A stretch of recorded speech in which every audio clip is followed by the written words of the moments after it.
Question से शुरू करते हैं। पहला क्वेश्चन पूछा गया है, म्यूचुअल फंड में नॉमिनी 3 रख सकते हैं क्या? वाइफ है, डॉटर है, सन है, 3 को रख सकते हैं क्या? बिल्कुल नहीं रखना चाहिए। रख सकते हैं, एज पर नियम रख सकते हैं, पर रखना नहीं चाहिए। आपके पास अगर 1 लाख रुपए इन्वेस्ट कर रहे हैं या 4,000, 5,000, 10,000 इन्वेस्ट कर रहे हैं या 1,000 का 3 म्यूचुअल फंड ले रहे हैं, एक में वाइफ को बनाइए, एक में बेटे को बनाइए, एक में बेटी को बनाइए। अगर 2 भाई हैं ज्वाइंटली आप मत करके अलग अलग कीजिए, बराबर बराबर करके। मैं ये देखा हूँ कि 10 लाख रुपया ज्वाइंट भाई में इन्वेस्टेड अभी भी है, 20 साल में वो 25 गुना पैसा 2.5 करोड़ रुपया हो गया है और दोनों में अब बनता नहीं है तो पैसा निकल नहीं रहा है। हर जगह पे यही हो रहा है। घर बना है, कोई और चीज़ है, प्रॉपर्टी है, तो आपस में डिवाइड नहीं कर रहा है। आंखों देखा हाल है, हर चीज़ में हो रहा है। पैसा हो, संपत्ति हो, सोना चांदी जो भी हो, बैंक के लॉकर में है तो लॉकर में ही है। दोनों ज्वाइंट है तो कोई साइन ही नहीं कर रहे हैं तो पैसा निकल ही नहीं पा रहा है। दोनों दुखमय जिंदगी जी रहे हैं या सुखमय जिंदगी जी रहे हैं, एक कम अच्छा जी रहे हैं, कोई अच्छा ज़्यादा जी रहे हैं, लेकिन दोनों को इस बात में मजा है कि ज़्यादा दुखी कौन है, दुख में रस ले रहा है। तो आज तो भले ही सब कुछ अच्छा लग रहा है आपको, भाई है, बहन है, वाइफ, हस्बैंड, बच्चे हैं, सब अच्छा लग रहा है।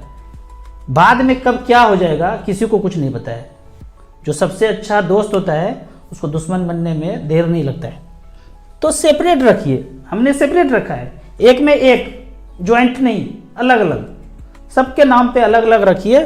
सबको खोपड़ी में पता होना चाहिए मेरे हिस्से में क्या आता है, ये नहीं कि विवादित घुल मिल नहीं, अलग अलग सेपरेट रखिए, ज़्यादा अच्छा रहेगा।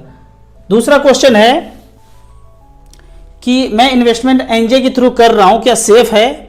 अगर कुछ ऐसा रॉन्ग हो गया तो पैसा कहाँ जाएगा? पहली बात तो ये जान लीजिए, आप कोई भी ऐप से कर रहे हैं, XYZ से कर रहे हैं, सब सेफ है। ये ऐप का मतलब क्या होता है? राह चलता एजेंट जैसे होता है ना, एक शहर में 10 तरह का एजेंट है और इंश्योरेंस ऑफिस यहाँ पे है। सारे एजेंट पैसा लेके कलेक्ट करके ये इंश्योरेंस कंपनी में जमा करते हैं या म्यूचुअल फंड कंपनी में जमा करते हैं। ये एजेंट ऑफ हो गया, ऊपर चला गया तो क्या पैसा खत्म हो जाएगा? तो आप कहेंगे कैसे खत्म होगा, हमारा पैसा तो यहाँ है, एजेंट से क्या मतलब है? ठीक उसी तरह राह चलता जो एजेंट था वो अब मोबाइल में स्मार्ट तरीके से ऐप में आ गया है। Agent 1, agent 2, agent 3, app 1, app 2, app 3, ये सब एजेंट है। ये ऑफ हो गया तो क्या होगा? कोई फर्क नहीं पड़ता है। आप मच फंड लेते हैं तो जिंदगी में क्या मिलता है आपको, तो इसके लिए आप स्टेटमेंट देखिए। ये ओरिजिनल स्टेटमेंट निकाला हूं मैं, मेरे ही नाम से, हमने बच्चे के नाम पे लिया है, संस्कृति मेरी बेटी का नाम है, माइनर के नाम पे म्यूचुअल फंड ले सकते हैं आप। सिर्फ उनका बैंक अकाउंट खुलवा दीजिए, बैंक अकाउंट खुल जाता है, आपका ही पैन, आपका ही आधार लगेगा। उनके पास तो ज़्यादा कुछ है ही नहीं, पैन कार्ड भी बनाएंगे तो आपका ही सब कुछ लगता है, बच्चे का, माइनर का कुछ होता ही नहीं, सब कुछ एज ए गार्जियन आप ही रहेंगे। नाम का नाम आ जाएगा इस तरह से, लेकिन सब कुछ आपका है, आपका पैन, आपका आधार, आपका अकाउंट नंबर, सब कुछ आपका लग रहा है। उनका भी अकाउंट खुलेगा तो समझो कि बैंक के नज़र में आपका ही पैसा है वो। तो अगर एजेंट खत्म हो गया, ये सब कुछ आपका है। स्टेटमेंट पे आपको मेल पे इस तरह का स्टेटमेंट आएगा, ओरिजिनल AMC का स्टेटमेंट आएगा। मान लीजिए कि आपने किसी ऐप से किया, वो ऐप खत्म हो गया, तो यहां पे क्या खत्म हो जाएगा? तो ये लिखा हुआ है ना, म्यूचुअल फंड डिस्ट्रीब्यूटर कोड, ये ऊपर चला जाएगा, ये मर गया। ये कोड है सिर्फ, बस। किसी ऐप से किए तो कोड अलग, ARN नंबर अलग, MFI रजिस्ट्रेशन नंबर अलग, किसी दूसरे ऐप से किए तो वो नंबर अलग, किसी तीसरे से किए तो अलग। अलग अलग एजेंट है, अलग अलग नंबर है, रजिस्टर्ड नंबर। बाकी कोई चेंज नहीं होगा, घोरपुल हिलचिल कुछ नहीं, खड़ी चाय एकदम कुछ भी नहीं। मतलब इसका चेंज होगा सिर्फ। जब आप पैसा निकालने जाएंगे तो कोई नहीं पूछता है कि ये कौन है, वो कौन है, इसका कोई मतलब नहीं है। आपका यहां देखा जाएगा, पैन कार्ड अपडेट है, एड्रेस अपडेट है, account number, IFSC code update है, पैसा निकालेंगे खट से अकाउंट में पैसा आ जाएगा, KYC वगैरह अपडेट है। उदाहरण के तौर पे हमने सुंदरम स्मॉल कैप में पैसा लगाया था, पैसा तो इसमें लगाया था सुंदरम मिड कैप में, वहां से स्विच करके इसमें आ गए। तो पैसा टोटल कितना लगाए थे, यहाँ पे देखें 1,15,000 लगाए थे, अभी 1,70,000 है, और लगाए थे इसमें 1 लाख रुपया। 1 लाख से 1,15,000 हो गया, तब जाके स्विच मार दिए यहाँ पे, तो ये पैसा यहाँ दिख रहा है। तो इस तरह से स्टेटमेंट आपको मेल पे आता है। जितना म्यूचुअल फंड लिया, SBI, HDFC, ICICI, जो भी लिया है आपने, सबको मेल पे आएगा उसका स्टेटमेंट। ओरिजिनल स्टेटमेंट ये हुआ AMC वाला, आप निकाल के रख लीजिए। अब यहाँ पे एक चीज और लिखा हुआ है, ये सुंदरम का ऑफिशियल एएमसी का एड्रेस लिखा हुआ है, कॉल सेंटर है, ईमेल आईडी है। तो इस तरह से करके आप अगर मच फंड लेते हैं तो ये खत्म हो जाए ऐप तो कोई दिक्कत नहीं है। हालांकि बड़ा ऐप लेंगे तो ऐसा कुछ होगा नहीं, वो चलता ही रहेगा। अगर कभी कुछ होगा भी तो किसी दूसरे ऐप के साथ मर्ज हो जाएगा अगर बड़ा ऐप है तो। दूसरा ऑप्शन है कार भी चले जाइए, कैंप्स चले जाइए, या एएमसी जो भी म्यूचुअल फंड कंपनी है, एसेट मैनेजमेंट कंपनी, जिस कंपनी का म्यूचुअल फंड लिया है वहां चले जाइए। वहां तो आपको सब कुछ मिलेगा ही। एजेंट मर गया, खत्म हो गया, वो चला गया, आपके पास नहीं आता है, कोई कागज साइन करने वाला नहीं है, आपको डायरेक्टली यहाँ जाना पड़ेगा। स्टेटमेंट आपको हमने दिखा दिया एएमसी वाला ओरिजिनल, उसमें क्या चेंज होगा, सिर्फ नंबर का चेंज है, बंदे चेंज होंगे और कुछ नहीं होगा, जैसे पैसा है वैसे रहेगा। अब एक क्वेश्चन और पूछा गया है कि लास्ट डेट में पैसा इन्वेस्ट करूं, 1, 2, 3, 4 तारीख को करूं, कब करूं, यहाँ पे ये क्वेश्चन पूछा गया है। इससे पहले एक क्वेश्चन और है कि अभी एनएवी और कितना गिरेगा, मतलब मार्केट और कितना जाएगा, ये कोई नहीं जानता भाई। वो जो है सरडाउन है ना, मोगेम्बो लोमड़ी, वही जानता है। उसके बिना एक पत्ता भी नहीं हिलता है पूरे पृथ्वी पे, एक गोला पे उसके बिना एक पत्ता भी नहीं हिलता है। जितना भक्ति में डूबेंगे आप उतना वो चमकते रहेगा। जितना जागरूक रहेंगे, आंख खोल के, खोपड़ी खोल के देखेंगे, तो धीरे धीरे धीरे वो पीछे हटता जाएगा। हम भक्ति सार में घुसते रहे तो सब कुछ वैसे उनके इशारे पे चलता रहेगा, हमारा इशारा कोई काम ही नहीं करेगा। तो धीरे धीरे जागने का कोशिश कीजिए। अगला क्वेश्चन है, यदि किसी मच फंड में पर मंथ 5 तारीख, 8 तारीख, 12 तारीख के डेट में पैसा लगाएं वन टाइम, तो कैसा होगा, फायदा होगा कि लॉस होगा? इतना चक्करगिरी में नहीं फंसना है। हर दिन यही करते रहेंगे, कुछ और काम करेंगे। एसआईपी अगर चल रहा है तो 25 से लेके 28-30 के डेट में आप कर लीजिए, यदि आप बिजनेसमैन है तो। और अगर सैलरी पर्सन है, 1 तारीख को पैसा आता है तो 5 तारीख का डेट का कर लीजिए। आप सोचेंगे कि मैं सैलरी पर्सन हूं, 25 का डेट सेलेक्ट कर लूं तो पैसा जो है कभी कभी बाउंस हो जाएगा, ईसीएस बाउंस चार्ज 500,000 रुपया काटा जाएगा। बेहतर है, बहुत ज़्यादा फर्क नहीं पड़ता है। लेकिन अगर आप लमसम करते हैं तो ये देखना है कि मार्केट गिरा हुआ है क्या, वो डेट से कोई मतलब नहीं है। 2-3%, 4%, 5%, अभी जैसे स्मॉल कैप 7-8-10% तक गिरा हुआ है, आप झोंक सकते हैं पैसा। यही अपॉर्चुनिटी देखना है, डेट से कोई मतलब नहीं है। एसआईपी है, बिजनेसमैन है, 15 तारीख 10 तारीख को आपको पैसा आता है तो 25 से 30 तारीख के बीच रख लीजिए। सैलरी पर्सन है, 1 तारीख को आता है तो 5 तारीख का डेट रखिए, वो ज़्यादा अच्छा रहेगा। अगला क्वेश्चन देखते हैं। अगला क्वेश्चन ये पूछा गया है, जिस बैंक से ईसीएस कट रहा है उस बैंक को दूसरे किसी से बैंक से मर्ज हो गया, आईएफएससी कोड बदल गया, तामझाम हो गया, एक बैंक दूसरे बैंक में मर्ज कर गया, तो 2 ऑप्शन है, देखा गया है। सेम अकाउंट नंबर रह जाता है, सेम आईएफएससी कोड रह जाता है, उस केस में आपको कुछ नहीं करना है, कोई चेंज नहीं करना है, पैसा कटते रहेगा। लेकिन कोड चेंज हो गया तो फिर आपको नए वाले बैंक का चेक देके, या फिर ऑनलाइन अगर प्रोसेस में है तो आपको एक बार एएमसी विजिट करके वो चेंज करना पड़ेगा। पैसा निकालते समय दिक्कत होगा, बिल्कुल होएगा। तो समय से पहले अगर बैंक मर्ज हुआ है, चेंज हुआ है, तो आप अपना नए बैंक को ऐड करके चेंज कर लीजिए। चेंज करने के बाद, मैं पहले भी बोला हूँ, 10 रुपया, 20 रुपया, 100 रुपया, 200, 500, 1000 रिडीम करके देख लीजिए। अभी मैं बड़ा ट्रांजेक्शन किया, उसके पहले 1-2 महीना पहले हमने 100 रुपया सबसे रिडीम करके देख लिया। कोई ऐसा तो नहीं बोल रहा है इसमें नॉमिनी रजिस्टर नहीं है, इसमें मोबाइल नंबर अपडेट नहीं है, इसमें ये नहीं है, उसमें वो नहीं है, उसने फूल नहीं भेजा था, पत्ता नहीं भेजा था, कोई चक्करबाजी तो एएमसी नहीं कर रहा है कुछ। तो वो करके देख लेंगे, बड़ा ट्रांजेक्शन करना है या जो भी करना है।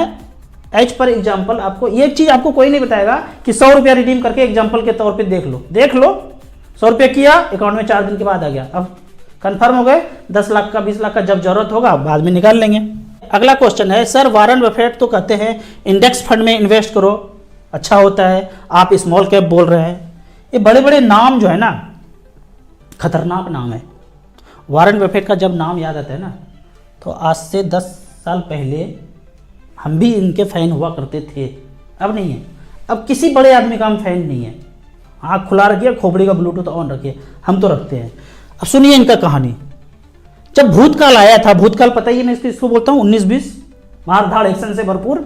इस भूतकाल के पहले जब हम इंटरव्यू सुनते थे फंड मैनेजर का और इन लोगों का, बड़े बड़े लोगों का, तो फंड मैनेजर पूछते थे कि आपके पास, ये बड़े बड़े कंपनी के पास इतना सारा पैसा है, सब जगह से पैसा आ रहा है, वो पैसा आप लगा क्यों नहीं रहे हैं कंपनियों में? एक फैक्ट्री है, 2 खोल दीजिए, 3 खोल दीजिए, 4 खोल दीजिए, वहाँ भी खोल दीजिए, उधर भी खोल दीजिए, पैसा एक्सपेंड क्यों नहीं कर रहे? तो बड़े बड़े लोगों का जवाब आता था, हम बेहतर अपॉर्चुनिटी का इंतजार कर रहे हैं। कंपनी भी और ये बड़े बड़े लोग भी बेहतर अपॉर्चुनिटी का इंतजार कर रहे हैं। 10 साल से अथाह पैसा जमा करके रख रहे थे, और देखा गया भूतकाल में यहां पे पैसा डाला और 1 साल में 2-3 गुना पैसा हो गया। यानी कि इन सबको सब कुछ पता था, बिल्कुल पता था भाई। एज पर प्लान 1 साल में मार्केट में पैसा उनका 2 से 3 गुना हो गया। कौन सा फैक्ट्री लगाता, कहाँ क्या करता तो इतना पैसा हो सकता था? नहीं हो सकता था। आगे बढ़ते हैं, ज़्यादा नहीं बोलेंगे। अगला क्वेश्चन और पूछा गया है कि हाँ, इसी में क्वेश्चन है कि इंडेक्स फंड के बारे में बताते हैं। एक बात जान लीजिए, हम यहाँ पे हैं, करोड़ों अरबों लोग यहाँ पे हैं, धीरे धीरे ये सिकुड़ता जा रहा है। बिजनेस खत्म, जॉब खत्म, सब कुछ खत्म होता जा रहा है, खत्म होता जा रहा है। बाद में एक आदमी के पास वो सब कुछ जाता हुआ नजर आता जा रहा है। उदाहरण के तौर पे आपको मैं म्यूचुअल फंड का बात करता हूँ। 2 प्लान कर दिया, रेगुलर, डायरेक्ट। अब इसमें सारे एजेंट 10, 15, 20 साल के बाद खत्म हो जाएंगे। प्लान 2 इंडेक्स फंड और एक्टिव और पैसिव कर दिया, तो पैसिव फंड बचेगा, एक्टिव फंड मैनेजर का रोल खत्म हो जाएगा।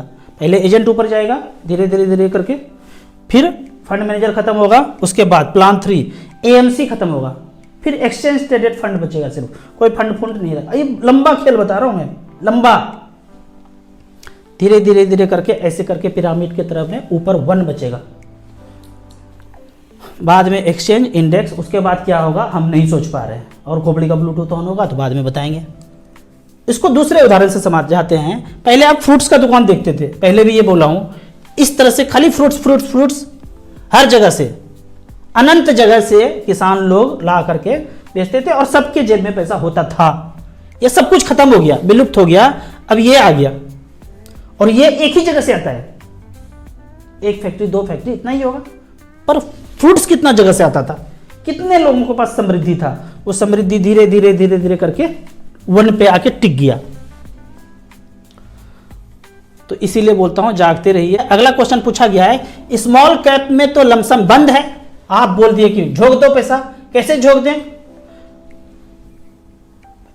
जिसमें बंद है उसमें नहीं करेंगे भाई, दूसरे में कर देंगे। एचडीएफसी स्मॉल कैप है, क्वांट स्मॉल कैप है, डीएसपी है, फ्रैंकलिन है, झोंकते जाएंगे। अगर आपको लगता है कि नहीं एसबीआई में ही करना है, निपॉन में ही करना है, तो उसके लिए उपाय यह है एसटीपी कीजिए। ये म्यूचुअल फंड लाइव रिटर्न में जाएंगे, यहां हमने एसबीआई सेलेक्ट किया है। एसबीआई शॉर्ट टर्म फंड में 10 लाख रुपया झोंकना है आपको, मान लेते हैं एक बार में जा नहीं रहा है। जो मैक्सिमम है 25,000 50,000 जो भी एसआईपी का मैक्सिमम अमाउंट है, आप उतने का एसटीपी कीजिए। तो एक लाइव रिकॉर्ड देखते हैं। यहां 71 नंबर पे हमने शॉर्ट टर्म फंड चुनना है और 72 नंबर पे है स्मॉल कैप। हमको पैसा यहां जाना है, लेकिन डर लग रहा है, मार्केट ऊपर नीचे है, तो हमने 50,000 का एसटीपी कर दिया। 10 साल तक रिमेन इन्वेस्टेड रहेंगे, ऐसा सोचा है हमने। तो यहां देखते हैं, पहले 10 लाख रुपया रखा किसमें, शॉर्ट टर्म फंड में। 21 महीने तक पैसा चलता गया। टोटल प्रॉफिट हमको यहाँ पे 50,723 रुपया इससे डेट फंड से मिला। अब जो हर महीने पैसा डालते गए, तो यहां पे देखते हैं। पहले यहां पे शॉर्ट टर्म फंड में रखा 10 लाख और यहां से 50,000 रुपया निकलता गया, हर महीने निकलता गया।